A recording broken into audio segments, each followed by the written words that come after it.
Welcome back, everyone. We're diving into a whole new angle on the JFK assassination today. Yeah, sort of a different way to look at it. We're not going to get into the theories you always hear, Yeah. about who shot JFK and why. Okay. We're trying something totally different. We're going back in time to Dallas in 1963, Okay. and we're going to walk through the actual locations that were important to the assassination, like almost like we're on a historical ghost hunt, I like that. A ghost hunt. We're also going to get to know the people involved, too. Exactly. It's about more than just the where. It's about the who as well. Absolutely. That's what makes this so fascinating. We're grounding ourselves in the real lives touched by this event. It's like archaeology, but instead of digging up, pots and stuff, we're uncovering stories and perspectives. I love that analogy. Mhm. And the tool we're using for this dig is a special issue of the Dealey Plaza Echo. It's a British research journal, and this issue came out for the 40th anniversary. Back in November 2003. Right. So 40 years after the assassination, which Yeah. gives us a really interesting viewpoint. Exactly. Sometimes with these historical events, a little distance can really help us see things more clearly. Totally. It's like you need that space to process everything. Yeah. Okay, let's set the stage. To really understand the JFK assassination, we need to go back to Dallas in '63. It wasn't all Texas hospitality back then, was it? No, not exactly. Dallas back then was a hotbed of political tension. Hmm. The far right was really strong. People like General Edwin Walker, were openly challenging the Kennedys. Right. Just weeks before the assassination, there was a UN ceremony at the Dallas Memorial Auditorium. Okay. Ambassador Adlai Stevenson was there, and he was physically attacked by a mob. Whoa, a mob attack? Yeah. That's intense. What happened? It was like a preview of the hostility that was waiting for JFK. Walker had actually riled this mob up, encouraging them to disrupt the event. Oh, wow. So this wasn't just some random act of violence. This was organized. Yeah. It reflected how much anger and resentment was directed at the Kennedy administration. It's really unsettling when you think about it, that this attack might have been a warning of what was coming for JFK. It really makes you think about the political climate back then, how divided things were. It makes you wonder, were there other warnings? The article mentions that even JFK knew about this tension. Really? Yeah. On the morning of November 22nd, he told Jackie, we're heading into nut country today. Wow, that's a pretty stark statement. Yeah. It really highlights the dangerous atmosphere in Dallas at that time. Can you imagine landing there, knowing that? It's almost eerie how that comment foreshadowed the tragic events of that day. But before we jump ahead to that fateful day in Dallas, let's go back to the night before, their last night together in Fort Worth. Right. The article describes it really beautifully. It's poignant. Knowing it was their last night. They stayed at the Hotel Texas. It's called the Radisson Plaza Hotel now. Yeah. There's this photo exhibit on the second floor that gives you a tangible link to their visit. You can really feel the history there. It's incredible how these places become so significant, because of the events that took place within their walls. And JFK gave a speech the next morning. Yeah, in the hotel parking lot. Which is now General Worth Park, right? Exactly. And part of the park is now named JFK Plaza. There were plans to put a statue of JFK there. Oh, wow. I didn't know that. But there have been some issues with funding, so it's been delayed. It's almost symbolic, isn't it? Even trying to memorialize JFK faces obstacles. Yeah, you could say that. From Fort Worth, they flew into Dallas Love Field to start the motorcade. And it wasn't just where Air Force One landed that day. It was also where it departed with LBJ as president. And with JFK's body on board. Right. And the article mentions a curious detail about Love Field.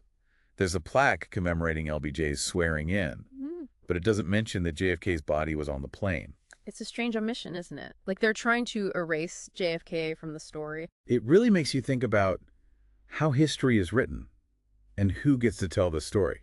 Okay, let's get back to the motorcade route. We're going to focus on Mockingbird Lane. It has some surprising connections to the assassination. One of the first stops is the Eastman Kodak facility. Sounds random, right? Yeah, what does Kodak have to do with any of this? Well, this is where Abraham Zapruder rushed to develop his film. Ah, right. The Zapruder film. That's the most famous footage of the assassination, isn't it? It is. But Zapruder wasn't the only one who went there. Another witness, Philip Willis, also developed his film at Kodak that day. I've seen the Zapruder film, of course, but I don't think I've ever seen the Willis photos. Are they similar? They offer some different angles, but one photo in particular really stands out. Willis snapped a picture right after the first shot. It shows the agents in the follow-up car, and they looked totally casual. Really? right after a gunshot. Yeah, they don't look concerned at all. It really makes you wonder about their initial reaction to the gunfire. Like they didn't understand what was happening yet. Exactly, like they were still in shock, maybe. It's such a powerful image. It captures that moment of disbelief right before everything changed. Yeah. Okay, next stop on Mockingbird Lane is where things get a little weird. The downtown Lincoln Mercury dealership. The building isn't there anymore, Okay. but the connections it has to the assassination are really strange. This dealership provided some of the cars for the motorcade. Oh. And then, right after the assassination, a salesman from the dealership, Jack Lawrence, was found acting suspiciously near the grassy knoll. What do you mean by suspiciously? Well, he was just kind of hanging around and he seemed really nervous when the police questioned him. And get this, a car from the dealership was found there too. Okay, that is weird. Like, what was he doing there? Exactly. Yeah. But it gets even stranger. Another salesman from that dealership claimed he'd waited on a guy a few days before the assassination who said he was Lee Harvey Oswald. Wait, Oswald bought a car. That's the thing, Oswald couldn't drive, and there's evidence that he was somewhere else at that time. So was this just a series of wild coincidences, or was there something more going on? It's hard to say for sure, but these multiple connections to the dealership, even if they're circumstantial, really make you wonder. They definitely add to the mystery. Okay, next up on Mockingbird Lane is the Executive Inn Motel. What happened there? It used to be called the Executive Inn. Right. And this is where Marina Oswald, Lee's wife, along with her kids, and Lee's mother, Marguerite Oswald, were taken. Okay. They were there under protective custody. Makes sense. And they were actually still there on Sunday when Oswald was shot by Jack Ruby. Think about that. Oh, wow. They were there when it happened. Yeah, to be taken into protective custody and then find out your husband or your son has been murdered. It's just heartbreaking. It really highlights the human cost of this whole tragedy. And speaking of Jack Ruby, the article mentions a place called Campisi's Egyptian Lounge. What's that all about? That was one of Jack Ruby's favorite places. He actually had dinner there the night before the assassination. He was with a business investor. And what's remarkable is that Campisi, the owner, stayed loyal to Ruby even after the assassination. Really? Yeah. He visited Ruby in jail and even went to his trial. It shows you how complex the web of relationships was in Dallas at the time. It's a reminder that behind all the headlines and the historical events, there are real people with real connections. Okay, let's take a slight detour off Mockingbird Lane and head to a place that speaks to the power dynamics of Dallas back then. Okay. The former estate of H.L. Hunt. He was one of the wealthiest guys in America back in '63. His estate was called Mount Vernon. It was a replica of George Washington's home. Imagine the kind of money and influence that represents. It's a glimpse into the world of the elite, the power brokers, Yeah. who might have been operating behind the scenes of the assassination. And there's this book called Texas in the Morning. By Madeline Brown. Right. She claims to have had relationships with people like LBJ and some of the big oil tycoons. It gives you a peek into a world of secrets and backroom deals. Whether you believe everything she says or not, it definitely adds to the intrigue. It's like there was a whole other story happening beneath the surface, a hidden power structure pulling the strings. Okay, let's shift gears and head over to Lemon Avenue. It's another motorcade route, and it's full of strange coincidences. One of the first places we encounter is Holy Trinity Catholic Church. This is where Father Oscar Huber was when he saw JFK in the motorcade. And he received a smile from the president just moments before the assassination. Crazy to think about that. It's like those last moments of normalcy before everything went dark. What makes it even more poignant is what Father Huber did after the shooting. Yeah, he rushed to Parkland Hospital and actually ended up giving the last rites to JFK. Wow. From witnessing a presidential smile to performing last rites, that's heavy. It is. He even inadvertently leaked the news of JFK's death to the press before the official announcement came out. Oh, well. I guess in all the chaos, things like that happen. Next up on Lemon Avenue is the home of General Walker. Remember him? The guy who stirred up the mob that attacked Adlai Stevenson. Right. He was a pretty vocal opponent of JFK. He even flew the flag upside down outside his home as a sign of protest. He really wasn't afraid to make his feelings known. And there's that chilling detail that Oswald supposedly took a shot at Walker a few months before the assassination. Exactly. The Warren Commission, they used that incident to try to establish Oswald's violent tendencies. It makes sense, in a way, but it also feels a little too convenient, like it fits their narrative a little too perfectly. It definitely raises some questions. Okay, let's move on from Walker's house to a place that's just overflowing with strange coincidences. Robert E. Lee Park. Okay, I have a feeling I know where this is going. It was on the motorcade route. Right. And the park is named after, well, Robert E. Lee, the Confederate general. And remember, Lee Harvey Oswald's dad was named Robert Edward Lee Oswald. Whoa, that's a little too on the nose, don't you think? Right, but wait, there's more. The park also has a replica of the Custis Lee Mansion. And the original Custis Lee Mansion, guess what? It overlooks JFK's grave at Arlington National Cemetery. No way. That's insane. You couldn't make this stuff up. And to top it off, Oliver Stone actually filmed the Arlington Cemetery scene in his movie JFK at Robert E. Lee Park. Seriously? Why didn't he just film at Arlington? He wasn't allowed to. They wouldn't let him film there. Wow. It's like these places are connected by fate or something. Okay, one last stop on Lemon Avenue before we head back to Dealey Plaza. All right. Where are we going? Temple Emmanuel Cemetery. Okay. It's where Abraham Zapruder is buried. Oh, wow. The man who filmed the assassination. It's a reminder that everyone who played a role in this event, even those who just documented it, became a part of history. Okay, back to Dealey Plaza and the Texas School Book Depository Building. We talked a lot about Oswald, but now we're going to focus on one of the workers there, Billy Lovelady. The article says he was often mistaken for Oswald. Even Lovelady's own wife thought Oswald was him. You're kidding. And after the assassination, when Oswald's picture was everywhere, Lovelady's stepchildren thought it was their dad on TV. That's crazy. They must look so much alike. And that resemblance actually plays into one of the most debated photos of the assassination. Which one is that? The man in the doorway photo. Oh, right. I've seen that one. It's really grainy, hard to tell who it is. It was taken by a guy named James Altgens during the shooting. Okay. And a lot of people, even some FBI agents, thought the man in the doorway was Oswald.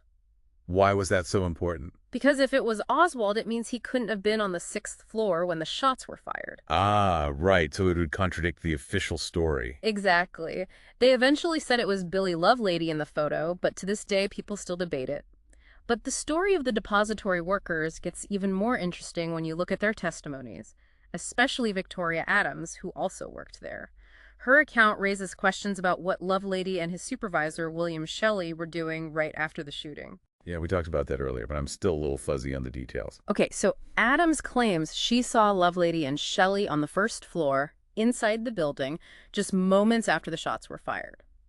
But later, both of them said they were outside for a while after the assassination. So if Adams was right, they were inside. They could have seen a lot more than they let on. Right, and remember, there were those witnesses who said they saw a man matching the description of a gunman running away from the depository through the back door. Yeah, what if Lovelady and Shelley saw that and didn't say anything? Exactly. It's a suspicious omission. Did they see something they weren't supposed to? It's like they were pressured to stay quiet or maybe even involved somehow.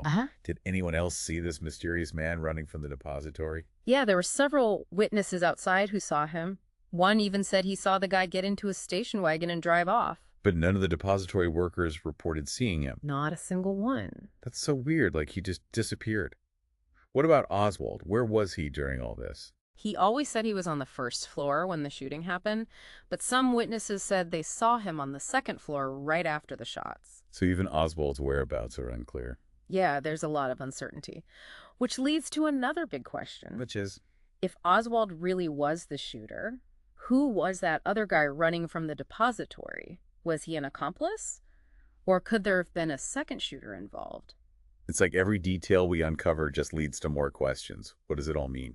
I think it means there's a lot more to the story than we've been told. There were probably other people involved, and the workers might have changed their stories because of pressure from the authorities or even to protect themselves.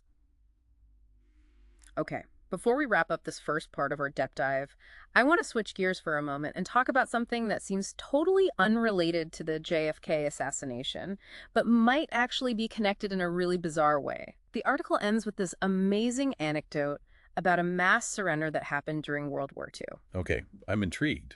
What happened? It involved a British plane, a really old one, with a crew of just 3 guys. They ended up landing on an island called Lampedusa, which was held by the Italians. How did they end up there? They got lost. Their compass was faulty. Oh, wow. That could have ended badly. It could have. But here's where it gets crazy. The Italians on the island thought this tiny plane was part of a huge invasion force. So they surrendered the whole island. They even handed over 4,000 Mamluk Carcano rifles. You're kidding? Thousands of rifles for a crew of 3? That's incredible. But what does this have to do with the JFK assassination? Well, one theory is that one of those rifles, one of the ones surrendered to those 3 airmen, might have been the weapon Oswald used. Whoa, that's wild. It's like this random event from World War II is linked to one of the most infamous moments in history. It really is. It shows you how seemingly unconnected events can be intertwined in the most unexpected ways. We've covered a lot of ground in this first part of our deep dive. From the political climate of Dallas in '63 to those strange coincidences along the motorcade route, we've explored the locations, the people, and even a historical twist that might connect it all back to World War II. All right, welcome back. Let's jump back into our exploration of the JFK assassination right where we left off at the Texas School Book Depository. We were talking about Billy Lovelady and that man in the doorway photo. Right, and all the different testimonies from the people who worked there. Yeah, the Dealey Plaza Echo really digs into those testimonies, and there are a lot of inconsistencies, things that don't match up with the official story. Like what? Give me an example. Well, remember how Lovelady and his supervisor, William Shelley, their stories about where they were right after the shooting, they didn't match up with what Victoria Adams said. Right, she said she saw them inside, on the first floor. Exactly. And they both claimed to be outside for a while? And that becomes even more important when you think about those witnesses who said they saw someone running away from the depository through the back door. The guy who looked like a gunman. Yeah. If Lovelady and Shelley were inside, like Adams said, they might have seen him escaping. And they never mentioned it. Nope. Not a word. Which makes you wonder, did they see something they weren't supposed to see? It's like they were told to keep quiet. Or maybe they were involved somehow. It's super suspicious. It really is. Do you want to know more about this mystery man? The guy who was seen running from the depository? Yeah, for sure. Did anyone else see him? A few people outside the building said they saw him running away. One even said they saw him jump into a station wagon and speed off. So someone helped him get away. Seems like it, but here's the really strange thing. Not one depository worker said they saw him. Wait, what? How is that possible? I don't know. It's like he vanished into thin air. This is getting weirder and weirder. Okay, what about Oswald? Where was he in all this? Oswald always said he was on the first floor during the shooting, but other witnesses placed him on the second floor right after the shots were fired. So no one knows for sure where Oswald was. It's not clear at all. And that brings up another huge question. What's that? If Oswald was the shooter, like they say, then who was this other guy running away? Was he Oswald's accomplice? Or, and this is a big one, was there a second shooter? Whoa. A second shooter. Now we're getting into conspiracy theory territory. I know. But all these unanswered questions, all these conflicting accounts, it makes you think that what really happened inside that building is a lot more complicated than the official story. It really does. Makes you wonder if there was some kind of cover-up. Maybe. Okay, let's step back for a minute and think about the bigger picture. We talked about that UN ceremony where Adlai Stevenson was attacked, the one that General Walker stirred up. Right. It's easy to think of that as a separate event, but it was only a few weeks before the assassination. Exactly, and it shows you how volatile things were in Dallas. JFK was a target for a lot of anger, especially from the far right. So the attack on Stevenson, was that like a warning sign of what was to come? It could have been. Makes you wonder, what if people had taken that attack more seriously? Could the assassination have been prevented? That's a chilling thought. It's easy to look back and say, what if? But in this case, it really makes you think. The hostility towards JFK was real. It was, and it ended in tragedy. We also talked about those powerful figures in Dallas, people like H.L. Hunt. And Madeline Brown in her book, Texas in the Morning. Right. H.R. Hunt was incredibly wealthy. He represented the power and influence that existed in Dallas back then. And Madeline Brown, she claimed to have been close to LBJ and other big players. Her stories, whether they're all true or not, give you a glimpse into a world of secrets and hidden agendas. Like there was this whole other side to the story, a shadow world, where power and influence could be used to shape events. That's a good way to put it. Those individuals, they represent the forces that might have been at work behind the scenes. We might never know for sure if they were directly involved in the assassination, but their presence adds another layer to this whole mystery. So we're left with conflicting accounts, mysterious figures, and a web of powerful people operating in the shadows. It's no wonder this event still fascinates people. And frustrates them. It's a puzzle with missing pieces. A puzzle that might never be fully solved. Exactly. But that's why we're doing this deep dive. We're looking at all the evidence, all the testimonies, trying to understand the historical context. We want to help you draw your own conclusions. It's like we're piecing together a giant jigsaw puzzle, but we're not sure if we have all the pieces. Or if some of the pieces even belong to this puzzle. Right, it's exciting and frustrating at the same time. Right. What happens next? Well, we're going to keep exploring. There are more details to uncover, more pieces of the puzzle to find, and some of them, they don't quite fit, but that's what makes this so interesting. It's a journey of discovery. I'm ready for the next part of the journey. Lead the way. All right, welcome back to our deep dive into the JFK assassination. We've gone through so much already. Conflicting accounts, mysterious figures, hidden power dynamics. Yeah, a lot to unpack. For this final part, I want to shift gears a little. Instead of focusing on the chaos of Dealey Plaza, let's talk about the people. Good idea. It's easy to get lost in the big events and forget about the individuals, the human side of things. Right. These historical events aren't just dates and facts. They're about real people's lives, people who are forever changed by what happened. Exactly. And the Dealey Plaza Echo, it really highlights some of those often forgotten faces. Yeah, like gives us a glimpse into their experiences and their questions. Because a lot of them still have questions, even after 40 years. It's like we're looking at individual threads in this big tapestry, and each thread tells a story. I like that, a tapestry of stories. One of those threads is Philip Willis, the guy who developed his film at Eastman Kodak, the same place Zapruder went. Oh, right. His photos provide different angles, different perspectives on the assassination. We talked about one of his photos earlier, the one that shows the agents in the follow-up car. Yeah, right after the first shot. And they look so casual. Like they have no idea what's just happened. It's wild. Like a snapshot of disbelief before the chaos sets in. You really wonder what was going through their minds in that moment. Yeah, how do you process something like that? In real time, as it's happening. It must have been surreal. And then there's Victoria Adams from the Texas School Book Depository. Her testimony, wow, it really throws a wrench in the official narrative. Her account about seeing Lovelady and Shelley on the first floor right after the shooting. Right. It contradicts everything they said. And it raises so many questions about what they knew and what they might have been involved in. That's like she had this missing piece of the puzzle, and it didn't fit with the picture everyone else was trying to create. Maybe she knew more than she was letting on. Or maybe they were pressured to change their stories. It's just another layer of doubt added to the whole mystery surrounding the depository. It makes you wonder who to believe, doesn't it? It really does. And then there's Father Oscar Huber, the priest who saw the assassination from near Holy Trinity Catholic Church. Oh, right. He was the one who gave JFK the last rites. It's hard to imagine what that must have been like for him. To see the president smiling and waving, and then just hours later to be performing last rites. It's a powerful reminder of the human toll of this tragedy, how it affected everyone, even those on the periphery. It really brings it home. Speaking of people caught in the crosshairs, what about Jack Lawrence, the salesman from that Lincoln Mercury dealership? Oh, yeah, him. He was found near the grassy knoll, acting suspiciously. And a car from the dealership was found there too, right? Right. It might be circumstantial, but it definitely raises questions. Was he just in the wrong place at the wrong time? Or was he involved somehow?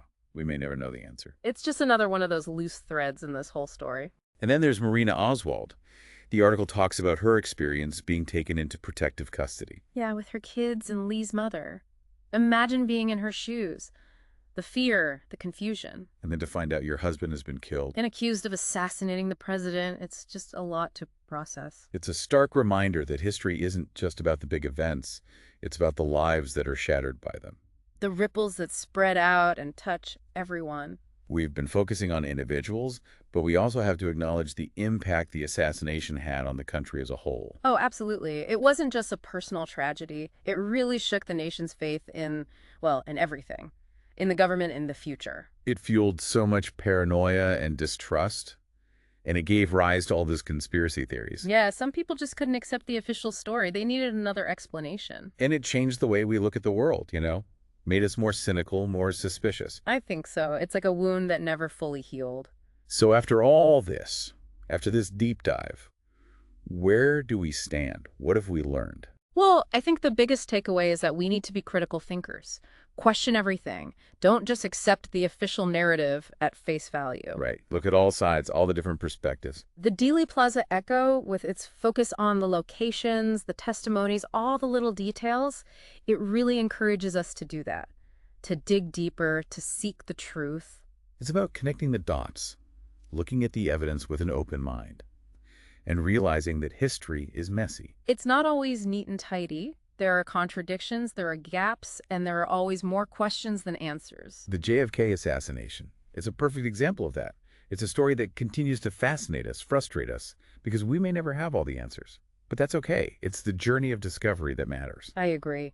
And as we wrap up our deep dive, I want to leave you with this. What other stories are out there? What pieces of the puzzle are we still missing? Keep asking questions, keep digging, and keep that spirit of critical inquiry alive. I love that. It's been an amazing journey with you all. Thanks for joining us.